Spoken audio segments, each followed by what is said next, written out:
Good evening and welcome to the news. I'm Dinesh Fentley. Here are today's top stories. Belarus to host Russia-Ukraine peace talks. India abstains from UNSC procedural vote to call for General Assembly session. New Delhi to send 4 union ministers to Ukraine's neighbouring nations to coordinate evacuation of Indians. 5th evacuation flight lands in Delhi with 249 Indians.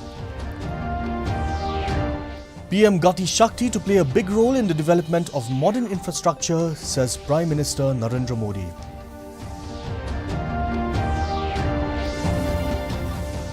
And the Central Pollution Control Board directs Meghalaya administration to take steps for making Umkhra and Umshirpi rivers pollution-free.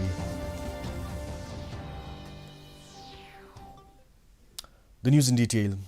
Russia and Ukraine are all set to hold talks in the Belarusian city of Gomel on Monday after it allowed Moscow to place nuclear weapons in its territory. Ukraine's presidential office on Monday said a delegation arrived for talks with Russia on the border with Belarus. Ukrainian President Volodymyr Zelensky's office said it would demand an immediate ceasefire. Meanwhile, the United Nations will hold emergency session of General Assembly today to discuss Russia's military operations in Ukraine. The UNGA President Abdullah Shahid will preside over the session. The UN Security Council voted last night to hold a special emergency session of the UNGA. India has abstained from voting on the resolution.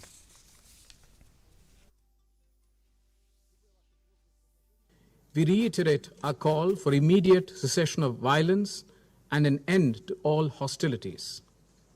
There is no other choice but to return back to the path of diplomacy and dialogue.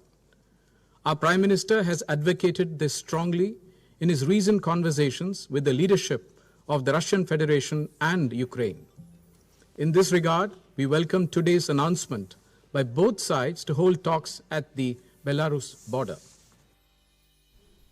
On the other hand, stepping up its efforts to evacuate Indian students stranded in war-hit Ukraine, the centre on Monday decided that Union Ministers Hardeep Puri, Jyotiraditya Scindia, Kiran Rijiju and VK Singh will travel to its neighbouring countries to coordinate the evacuation mission and help students, government sources said. These ministers will be going there as special envoys of India. Scindia will take care of evacuation efforts from Romania and Moldova, while Rijiju will go to Slovakia. The sources said that Puri will go to Hungary while Singh will be in Poland to manage the evacuation. Meanwhile, Air India's 5th evacuation flight came from the Romanian capital Bucharest to Delhi on Monday morning with 249 Indian nationals who were stranded in Ukraine. Meanwhile, the Debnath couple from Umkhra heaved a sigh of relief after their eldest daughter, 22-year-old Ishika Debnath from Ukraine, returned back on Sunday afternoon. Ishika, who is the first student from Meghalaya to come back from Ukraine, is a second-year MBBS student of Bukovinian State Medical University in Chernovtsi in Ukraine. When Doordarshan Meghalaya met her at her Umkhra residence, she narrated her ordeal and how she returned from the war-ravaged country. The embassy has really helped us out in this, from the war zone they rescued us. It's like I'm really very, very much thankful to them, to God as well, that as soon as possible they helped us out. And within one night they prepared everything, all preparations were made, and they evacuated us the next day itself, the next day morning itself. So from the very beginning they provided us with all instructions, what forms to be filled up, everything. They provided us with food during the process. I'm really very fortunate enough to be an Indian citizen. They helped us a lot. Thank you so much, sirs. Thank you everyone for saving our lives. Each and every, you have make us realize that our lives matter to you as well. Prime Minister Narendra Modi on Monday said the PM Gati Shakti initiative will help in further developing modern infrastructure in the country through better coordination and monitoring. This will help in bringing down the logistics cost, Modi said while addressing the Department for Promotion of Industry and Internal Trade stakeholders meet on PM Gati Shakti. He added that the government has increased investments in several sectors, including highways, optical fibre connectivity and renewable energy, and it is also committed to a balanced development of the northeastern region. The Central Pollution Control Board has directed the state administration to address the issue of pollution of Umkra and Umsherpi rivers on a top priority basis. The directive has been issued on the basis of the reports submitted by the Meghalaya State Pollution Control Board pertaining to the two rivers which flow through the city. Informing this, Senior Environmental Engineer of the State Pollution Board, W.R. Kharkrang, on Monday said the river rejuvenation program has been initiated and the board has formulated an action plan on behalf of the Urban Affairs Department. The Shillong Municipal Board, Shillong Cantonment Board, Khasi Hills Autonomous District Council and the district administration are part and parcel of various components of the river rejuvenation program.